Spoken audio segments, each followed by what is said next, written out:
Very good morning, dear students.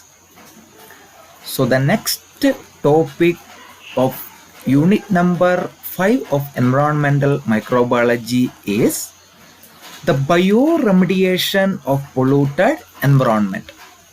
The previous class we have discussed the overview of bioremediation and what are the major aspects of bioremediation and what are the main methods of bioremediation. And in this class, we are specifically going to discuss the detailed principles and scope and application of bioremediation in the case of polluted environment, especially in the soil ecosystem. So, as you know, the right side you can see in the picture, this is the process. Bioremediation is a process that uses the microorganisms such as bacteria, fungi, and the eukaryotic organisms such as plants and their plant enzyme to detoxify the soils, the contaminant that is present in the soil or other ecosystem. And this is the waste management process that involves the use of organism to the removal or the neutralization of the pollutant from the contaminated sites. And the definition, there are so many definitions you can see according to Environmental Protection Agency. Bioremediation is a process or a treatment that uses naturally occurring organism to break down hazardous substance into less toxic or non-toxic substance. That is the officially approved definition of bioremediation. The right side, the lower part, you can see a picture. This is the contaminated site, especially a soil contaminated oil spill, and this is before the bioremediation process. And what will happen when it is treated with all these particular agents, and what will happen? You can see something like this in the top. After bioremediation, it cleaned that particular site or that particular area. So that is the role of biological agents to this particular process. I have told you in this particular unit several times there are conventional methods for the detoxification such as physical method, chemical method, or and these two methods. And you know that these two methods have got lot of drawbacks and demerits. That is why we are using the biological agents, especially the microorganism. So that is the importance of this particular aspects. So the bioremediation is otherwise known as biotreatment or reclamation or restoration. Okay, biotreatment or reclamation or restoration. Okay, these are the other name of bioremediation. And during this particular process, it is a biological degrading process for the treatment of contaminated soils or groundwater or sediments that relying on exclusively on microorganisms such as bacteria, fungi, to use the contaminants. This microorganism can utilize this substance that is commonly present in the contaminated sites are the sole source of carbon or sole source of a food. Okay, that resulting the detoxification or degradation of that particular component from the environment. And the agent that perform this function, okay, the agent that perform the process of bioremediation is known as bioremediators. Okay, bioremediators. And I told you there are a lot of drawbacks in the conventional methods such as physical method and chemical methods. And in the case of biological methods, this is the most beneficial method. Okay, using plants or microorganism, the detoxification process is the most beneficial approach. So this is the most economic remedial method that's currently available for the treatment of organic components, such as many fuel based contaminants such as coal tars and liquors, okay, petroleum products, okay, and other carcinogenic hydrocarbons such as benzene, toluene, naphthalene, xylene, okay, all those components, and some inorganic components as well. Okay, all those things we have discussed in the previous topics.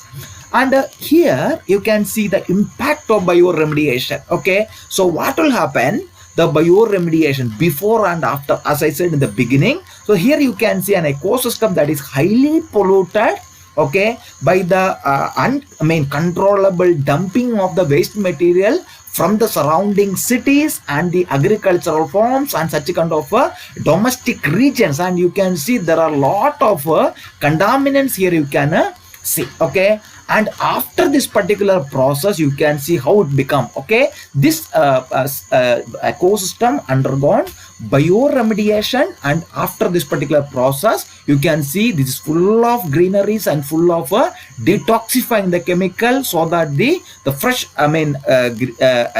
plants can grow and they can make the ecosystem like this. Similarly, you can see another polluted environment, the river ecosystems. Okay, so this is the before the process. Some of the people they are inspecting, some of the officials they are inspecting, and they are undergone the biological treatment, bioremediation, and you can see how that is transformed to this particular level. This is after the process of this particular, the same site, the same photographs you can see. So that is what I told. Either you can use plants or you can use microorganisms. So in microbial approach we are using microorganism. So that is the importance of this particular process. Then you can see the major biological agents are in bioremediation are the, we have discussed in the previous class also.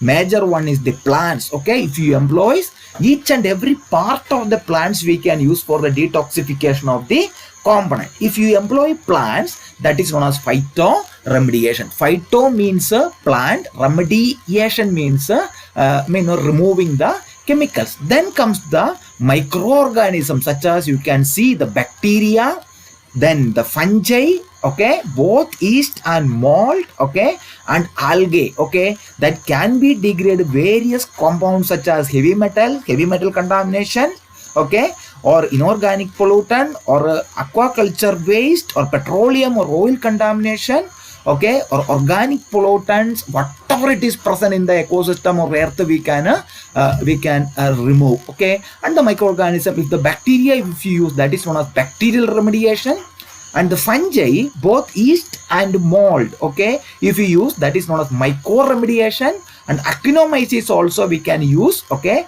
and algae if you use, that is known as a phycoremediation. So these are the major types of process. Then the process overview, you know that this is the pollutant.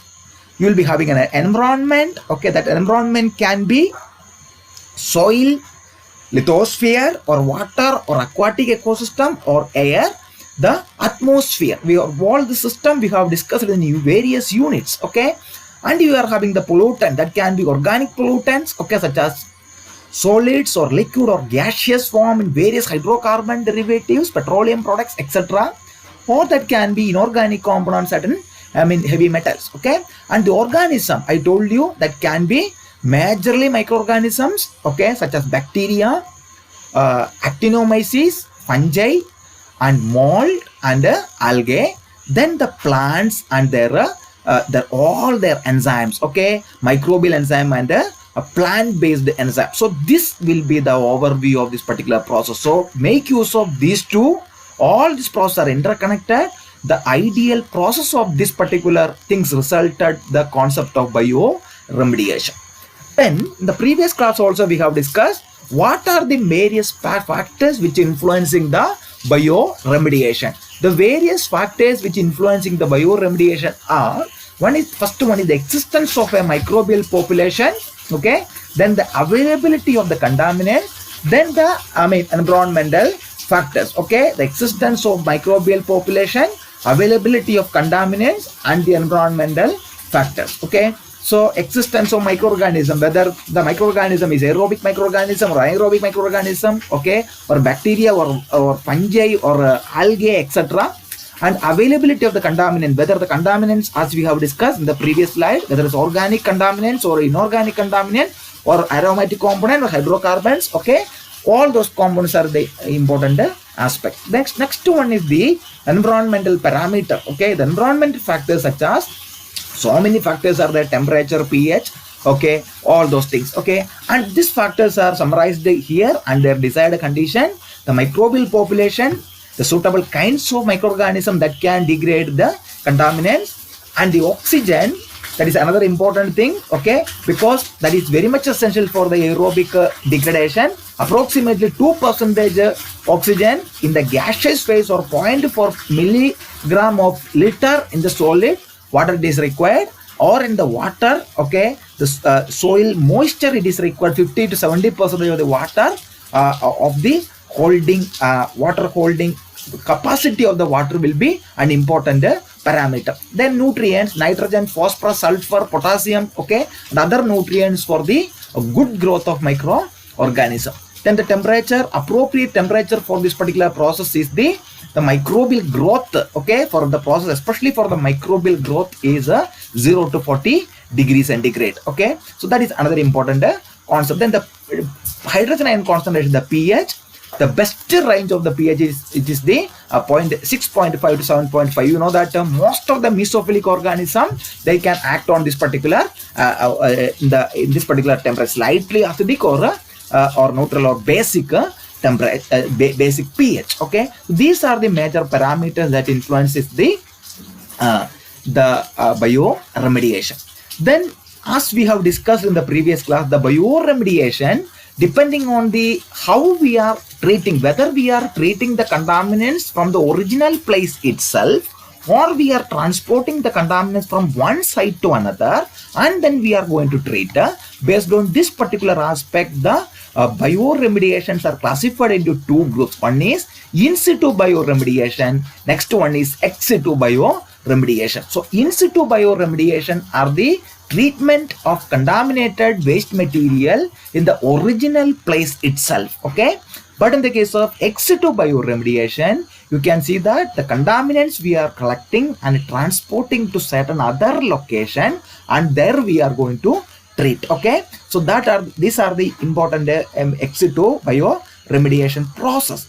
And here we can use the most of the contaminants we can treat like this, okay. And in situ bioremediation, most of the hydrocarbons such as benzene, toluene, okay, trinitrotoluene, okay, 2,4-D, okay, all those components can be treated, okay. And here the complete degradation is very difficult to achieve, okay, and only certain types of soil we can bioremediate by using this particular method. And this is the ideal method. Ex situ methods are the ideal method. There are various approaches that we are going to discuss later actually, okay.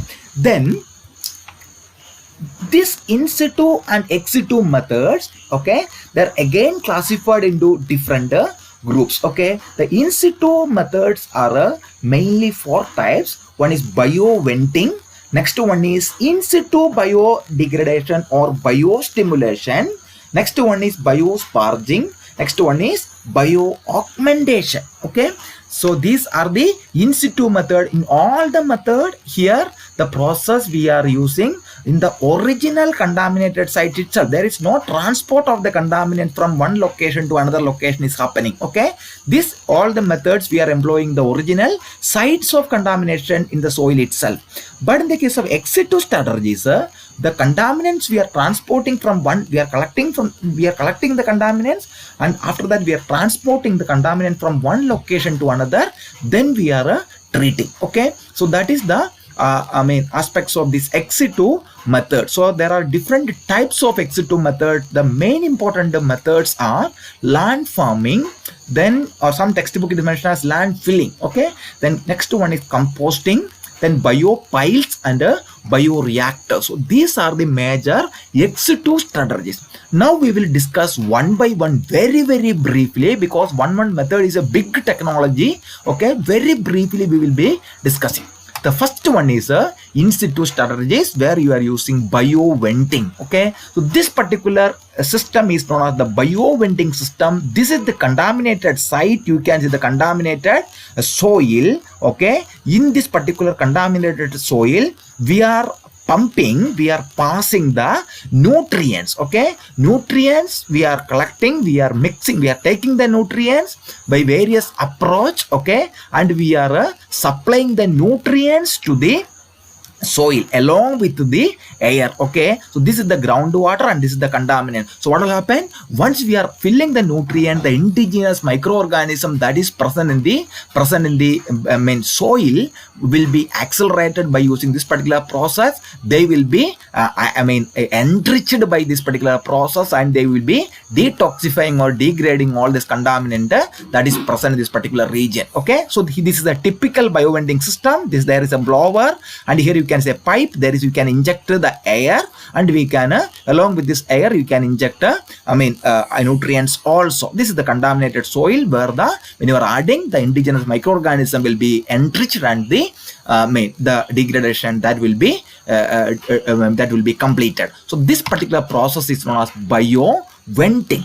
Next one is biostimulation. Okay, as the name indicates, we are going to stimulate the biological agent by providing various nutrients. Okay, that can be minerals, whatever, that can be some of the essential nutrients, whatever it is required. Okay, so wherever the contaminated sites are, this is the zone of contamination. Okay, so here various zone which all are the in which chemicals are required, or which nutrients are required. Okay, that particular nutrients we are supplying. Okay, and that will be the microorganism is getting stimulated, and those stimulated microorganism will be detoxify this particular the contaminant that is deeply present inside the soil. That is known as biostimulation.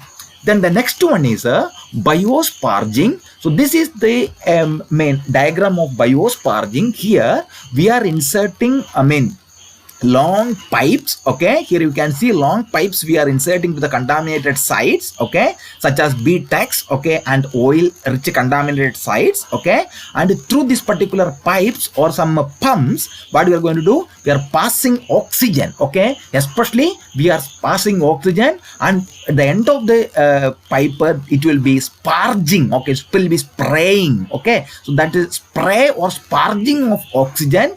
This oxygen gas will be stimulated the microorganism, especially the aerobic microorganism, and that will be accelerated, and that will be enhanced their particular growth, and then those microorganisms will be detoxifying this particular chemical. So that is known as a biosparging. This is one of the best method. Next one is the most important method among this particular process are bio-augmentation. The same contaminated sites you can see there, we are having oil contamination or some kind of hydrocarbon contamination or polyaromatic contamination or such kind of any types of biological contamination. Okay, so here you can see that here we are adding, we are pouring, we are introducing the microbial culture. Okay, and if you introduce the microbial culture, okay, the augmentation of microorganism along with the nutrients are known as bio-augmentation. Okay,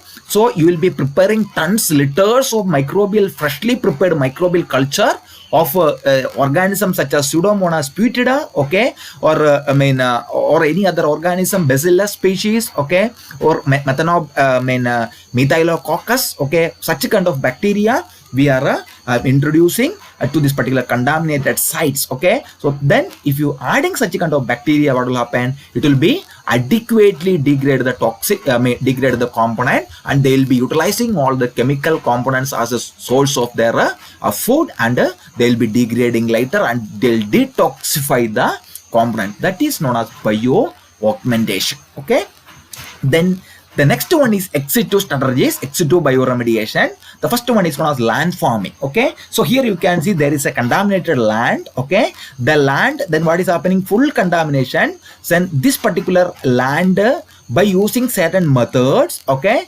that will be sometimes the waste will be collected, or tiling of soil aeration that will happen. Okay, the waste will be taken from certain particular areas, and that will be farming, okay, in a particular land by using, there are certain tractors or such kind of area with a porous cup of lime meter with that will be supplying that will be supplying necessary components, and that will be monitor this particular system. Okay, then here you will be having a treatment, the leachate, after that it will be leaching out, and the leachate collection chamber will be there, and that is known as a land farming. Okay, this big acres of land is required for the detoxification of such kind of components. Okay, so that is the importance of land farming. Then the next one is composting. So here you can see a particular, this is the windrows. Okay, so a specifically prepared closed windrows, okay, something like a greenhouse. Here you can see a windrows you have prepared, and what will happen, the contaminated soil and the contaminant, they will be collecting from certain other location, and they will be spraying throughout here. Okay, and that compost they will be adding, they will be all this waste material they will be spraying, like spraying that all the waste material they will be arranging in the layers. Okay, you can see first layer, second layer, third layer, like that. And what will happen, and this will be done by certain tractors or compressors or other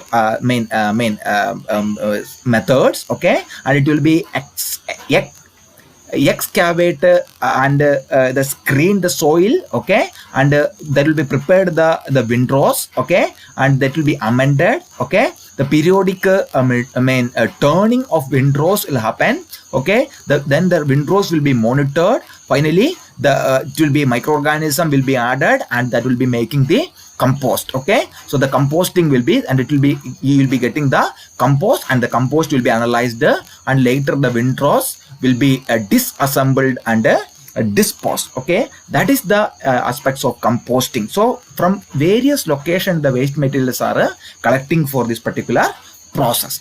Then the biopile, here you can see a biopile is an approach where you are introducing long pipes to the contaminated soil.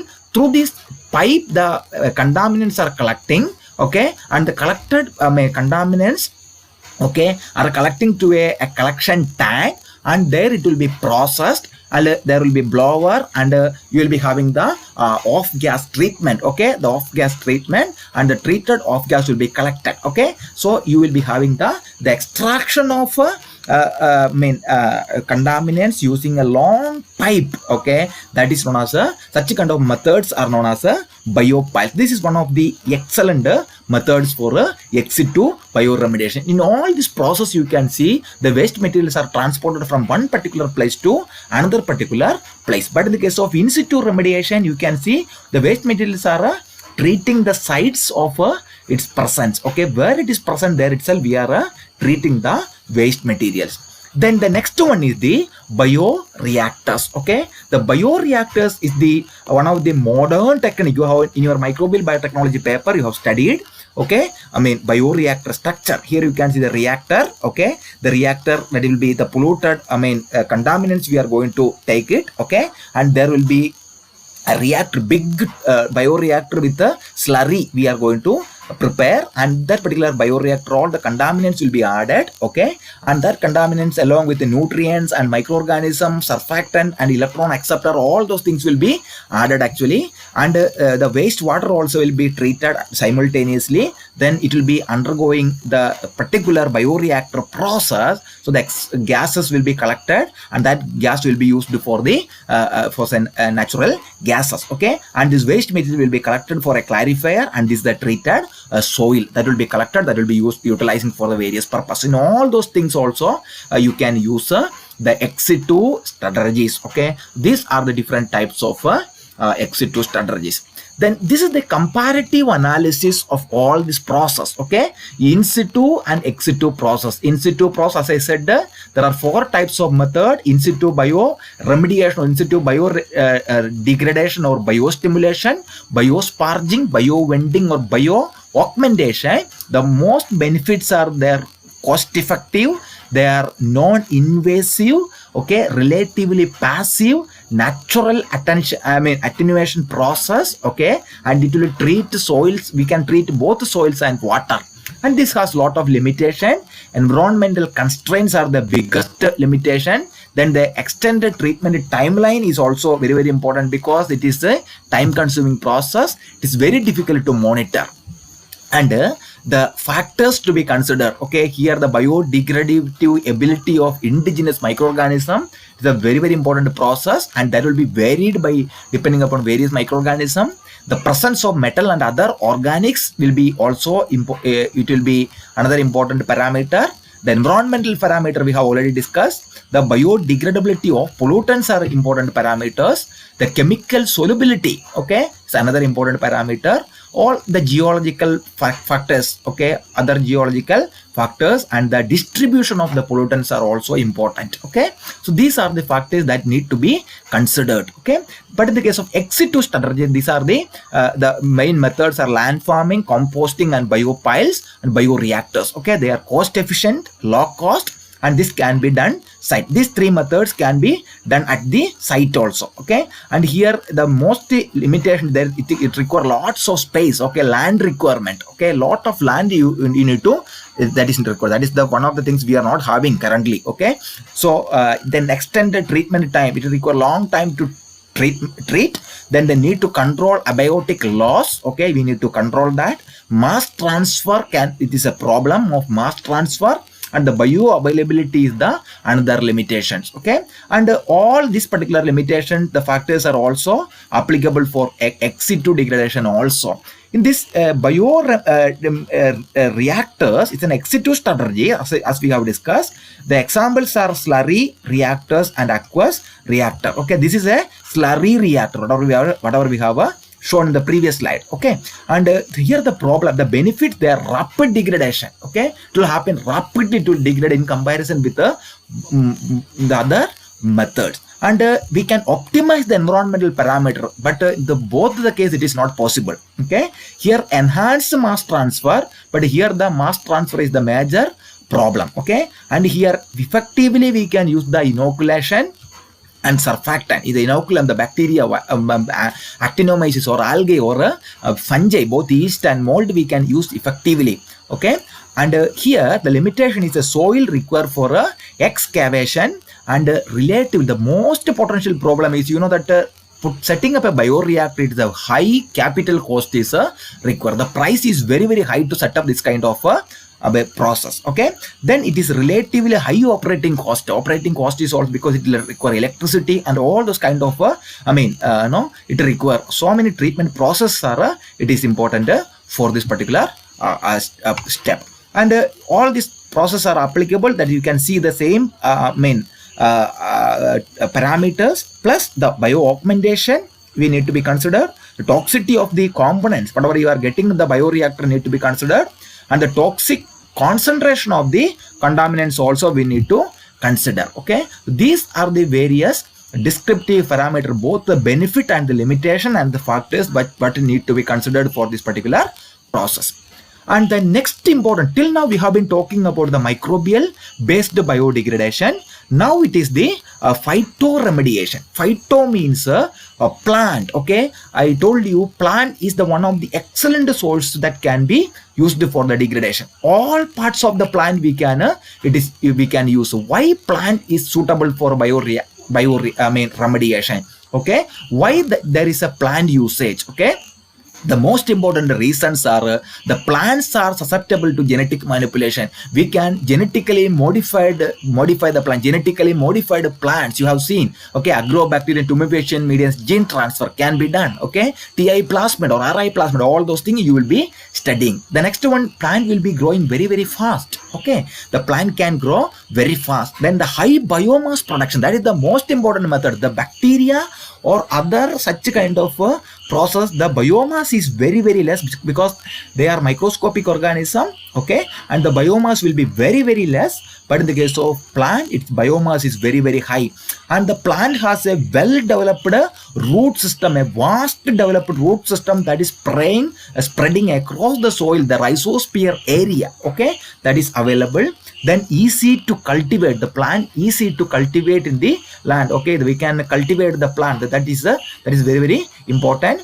And the plants can tolerate various types of heavy metals and metalloids, etc. They can survive, and at the same time they can survive against high concentration of arsenic, okay, nickel, chromium, lead, copper, okay, I mean all such kind of heavy metals that can be tolerated by the plant. Because of all those reasons, phytoremediation is an excellent methods, okay. There are various types of method, which part of the plant and which mechanism we are going to use for this particular process, okay. There are mainly different method. One is known as phytodegradation or phytotransformation, then phytostabilization or phytoimmobilization, phytovolatilization, phytoextraction or phytoaccumulation or phytoabsorption or phytosequestration, okay. All those things are the same term, okay. The next one is the phytofiltration, the next one is the rhizodegradation or phytostimulation, okay. These are the various types of phytoremediation, and one topics are one big unit, okay. So for your knowledge, we are just summarizing what are the important aspects here, okay. So that is what I want to tell you. So here is the overview of this particular, you can see, okay. Phytodegradation, here in this particular case, the root, I mean the plant can absorb, the plant root can absorb so many heavy contaminants and toxic components, and what they can do, they can convert this particular material into material into smaller form, non-toxic form, and they can degrade by using certain plant root based enzymes, okay. That is known as phytodegradation. Next one is phytostabilization. So the plant root can secrete a certain substance. Due to this particular substance, the contaminants that is commonly present, that can be accumulated or stabilized very near to the location of the plant, and they can keep away from the contaminated site. They can keep very near to the plant root, and they can keep away from the sites, okay. That is known as phytostabilization. Next one is phytoextraction. What the plant can do is the plant can absorb the contaminants, okay. The metal, the degrading contaminants, they can absorb and they can taken up into the deeper into the region, and what they can do, they can store in their body, okay. The plant can store all these contaminants inside the stem or leaf and all those places, okay. Leaf or stem or seed or fruit, they can store this particular contaminants, okay, and thereby it eliminate this contaminant from the soil, okay. That is known as a phytoextraction. Then next one is phytostimulation. So the plant can produce certain types of component, okay. Say for example, indole acetic acid, all such kind of components can be secreted. Due to the secretion of such kind of components, okay, plant growth promoting bacteria will be grown, and this plant growth promoting bacteria will be degrade the toxic component near to the soil, and by using, and they will be absorbed this particular contaminant, and they'll detoxify the components, okay. Then the phytodegradation, I told you, like root, the stem, the leaf or stem also can degrade the component that is present in the soil or in the in the environment or in the atmosphere, especially in the air. Then the next one is the volatilization, okay. The plant can absorb the many chemical components from the air, okay, and they can convert into certain volatile substances, and they can release to the less toxic components, okay. The plant leaf, there are so many mechanisms, they can absorb the degrade the component, and these components can be released to the in the environment, converted into the form of volatile substance, that is known as phytovolatilization. So these are the various approaches of phytoremediation. Then what are the major merits and demerits of bioremediation? There are so many merits, at the same time the demerits. So these are the advantages. Generally they are low cost, minimal site disruption, simultaneous treatment of contaminated soil and water can be done. Okay, minimal exposure to the public or site personnel. Okay, the involvement of it will take care of all the living organism in the ecosystem. The useful for the complete destruction of a wide variety of contaminant. Certain types of contaminant can be completely degraded, can often be carried out on a site, often without causing major destruction to the normal activities, or it will not affect the ecosystem's balance. Okay, the biogeochemical process it will not interrupt. Okay, all the biological factor and the abiological factor it will protect. It will not create any harm to the ecosystem. It is the it is the nature friendly process, and that we can prove less expensive than other conventional methods and used for the cleanup of hazardous material. I told you there are a lot of other methods also. The chemicals, chemical method. Okay, and there are a lot of all these methods. Okay, but however, compared to all these methods, these biological methods are less expensive. At the same time, they are having so many demerits or drawbacks. Okay, it is time consuming. It will be very, very slow process.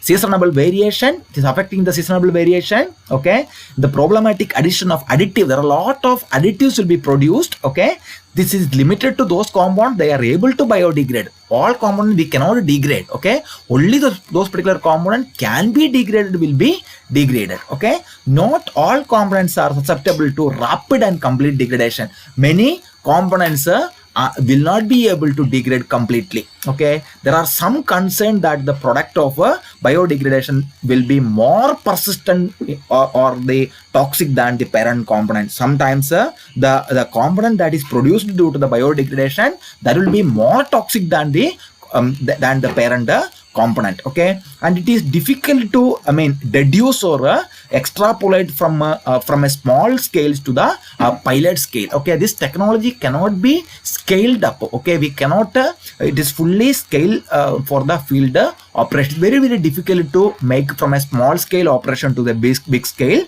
process. Okay, and the biological process are often highly specific. Okay, biological process, you know that is enzymatic process. They are highly specific, especially microbial process.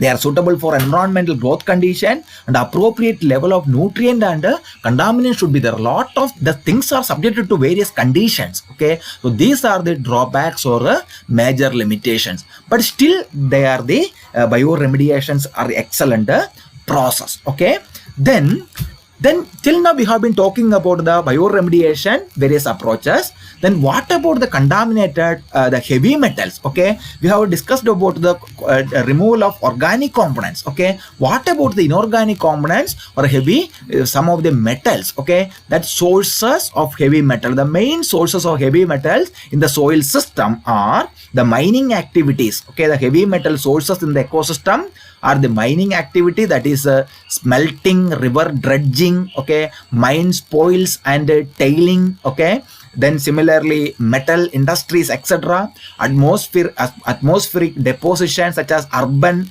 refuse disposal. Okay, hydrometallurgical industries, the presence of hydrometallurgical industry, it will remove it will be depositing lot of metals. Automobile industries, fossil fuel, combustion, etc. Similarly, waste disposal, sewage sludge, leachate, okay, from the landfill, okay, or fly ash, all those things. Agrochemical, excessive use of fertilizers or pesticides or herbicides. Okay, industries such as plastic, textile, microelectronics, wood industries. Okay, preservatives or refineries. All these industries constitute lot of metals. Okay, so that is why the metal contaminations are one of the potential problem in this world. Okay, so because of that reason, the biological methods are the best suitable method for that. So the environmental microbiology is having a solution for this. Okay, the major mechanism for the heavy metal removal by using the so-called plant-based or microbial-based technologies. Okay, the metal bioremediations are can be done. The metal bioremediation can be done by two methods. One is known as the metal immobilization. Next one is the metal solubilization. Okay, the metal solubilization is known as bioleaching. We will discuss the aspects of bioleaching in the next unit number 6 we will discuss. Okay, that can be organic acids or siderophore. Okay, siderophore based, we will discuss all those things, and root exudase, all those things can be done. The metal immobilization of the metal, that can be two method. One is complexation, next one is precipitation. Okay, complexation is otherwise known as bioaccumulation or bioabsorption. Okay, here in which the bacterial enzymes or plant-based components, okay, that can absorb or accumulate the heavy metals from the soils. Okay, by using certain exopolysaccharides or lipoprotein that is present in this biological agent. Then the precipitation, the contaminants can be either immobilized, okay, by using the precipitation method. Say for example, hydrogen sulfide producing bacteria that is commonly present in the organism, methanogens, okay, and all other so many gram positive bacteria, pseudomonas, okay, gram negative organisms, okay, siderophores, okay, all those things we will be able to, we can see that will be able to do metal immobilization. Okay, and due to all this process, the metal will be reduced. Okay, so these are the brief aspects of the contamination, the treatment of the contamination from the soil. Then all this process we have already discussed. Okay, once again we are summarizing whatever you have studied in this the entire unit. Okay, so the mechanism of bioremediation of the soil contaminants, that the main mechanism, the contaminants are inorganic components we have seen. If in the case of organic components, say for example the degradation of haloalkane, okay, then we have already discussed. So here you can see long chain haloalkane oxygenase enzyme, okay, and there will be oxygenation reduction will happen. NADPH will be reduced to NADPH, and here you can see oxygenase enzyme monoxygenase, okay, and will produce RCH2OH, okay, RCH2OH hydroxyl, the alcohol will be produced. Then again there will be reduction. Okay, then what will happen? You can see, then you will be having the ketones or aldehyde, it will be produced. Then later the addition of oxygen once again, then what will happen? Again reduction, then what will happen? You'll be having carboxylic acid. Okay, so that is the mechanism. Okay, there is a series of steps from an alkane to then alcohol, ketone or aldehyde, then finally an acid, and this acid will be subjected to any cycles, okay, biogeochemical cycles or TCA cycle, and it will be done. Next one, the degradation of alicyclic components. Okay, here you can see cyclohexane. Okay, again the enzyme monoxygenase enzymes. Okay, and there it will be again it will be produced the hydroxyl component, the hydroxyl group subjected to hydroxyl group. Then again the activity will produce a C double bond or ketone carbonyl group.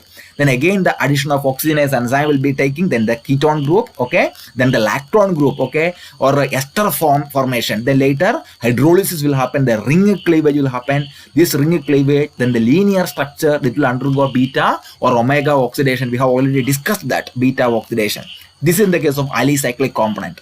Then if it in the case of aliphatic hydrocarbon, what will happen? So N-alkane, if it's an aliphatic component, CH3, CH2, CH2, it's a long chain hydrocarbon. Again the oxygenase enzyme, the same mechanism here. Okay, here you can see it will be attached the carbohydrate, this long chain carbo, the N-alkane hydrocarbon will be, the alcohol group will be attached along with the primary carbon atom. Okay, and that is an alcohol, again oxygenation. Then you will be having there is a ketone group, okay, then the ketone or carboxylic acid group, okay, then what will happen? Then the removal of hydroxyl group, then what will happen? It will produce acid plus an alcohol, okay, and it will be further it will be degraded in the suitable form. Okay, so that is the next the degradation mechanism of aliphatic hydrocarbon. Then if the case, if the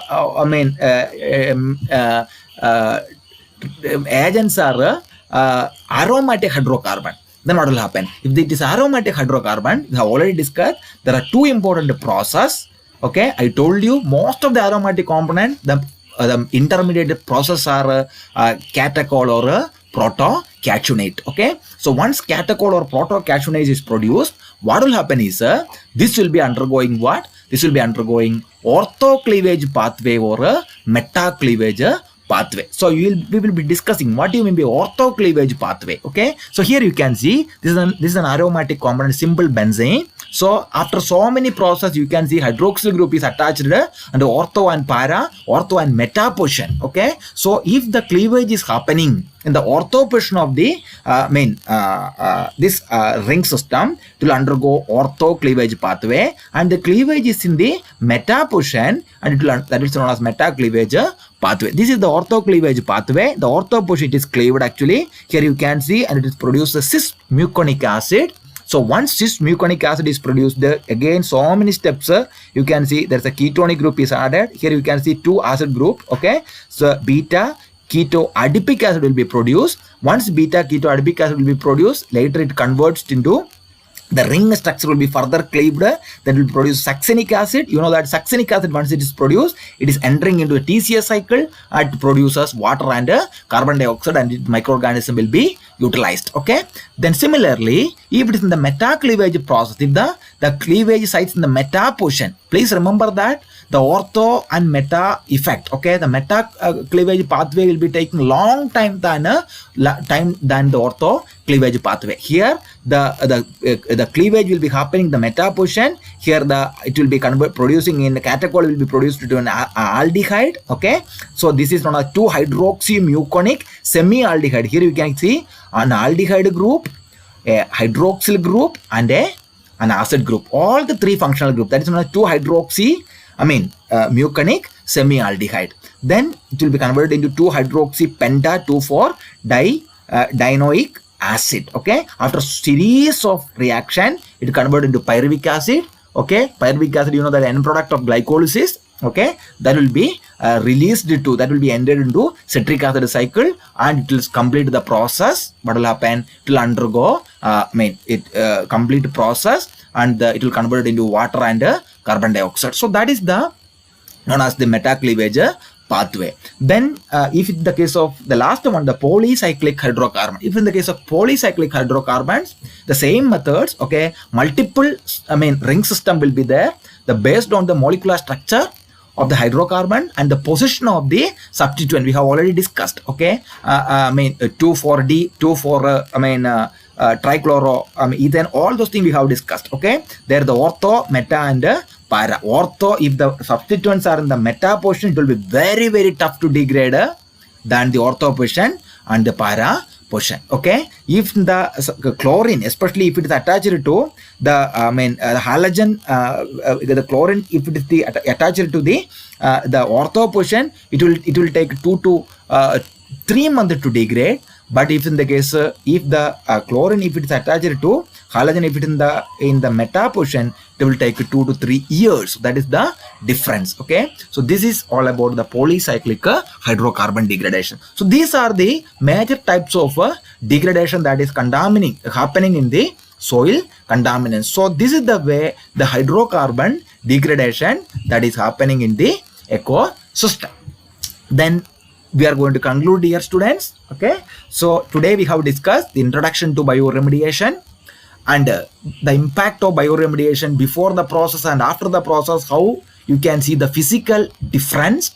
Then the major biological agents in bioremediation, we have discussed the bacteria.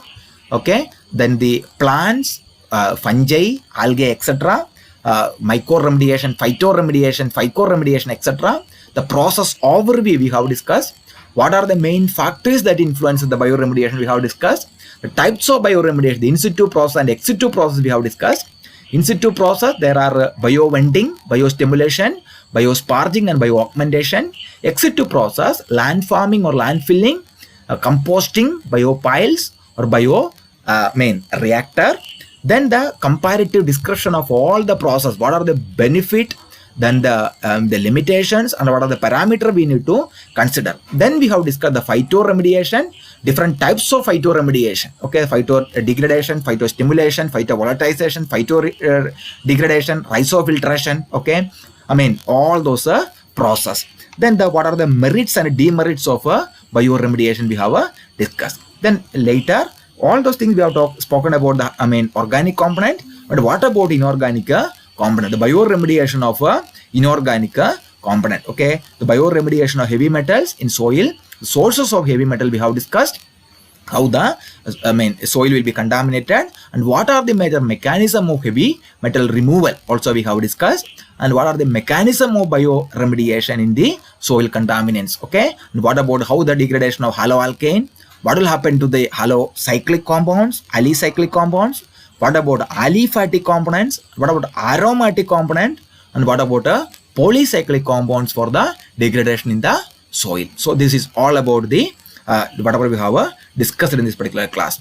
So these are the reference, dear students. I told you there are a lot of good textbooks, okay, that is available for environmental microbiology, especially for bioremediation, and you will be studying so many concepts in your higher studies about bioremediation. Then we need to be conscious about being microbiology students. We need to conscious about the environmental contaminants, okay.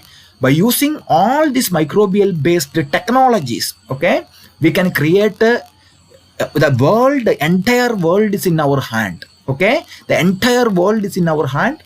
By make use of all these technologies, we can preserve the natural ecosystem, okay, the biogeochemical cycles, the beauty of our mother earth, okay, and we can have all these excellent the natural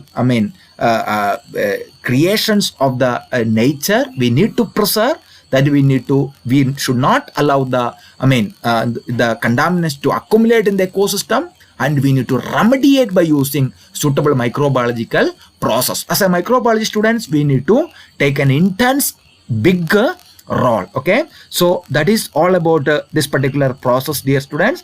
Thank you very much for watching this particular class. Thanks a lot, and I appreciate your concern.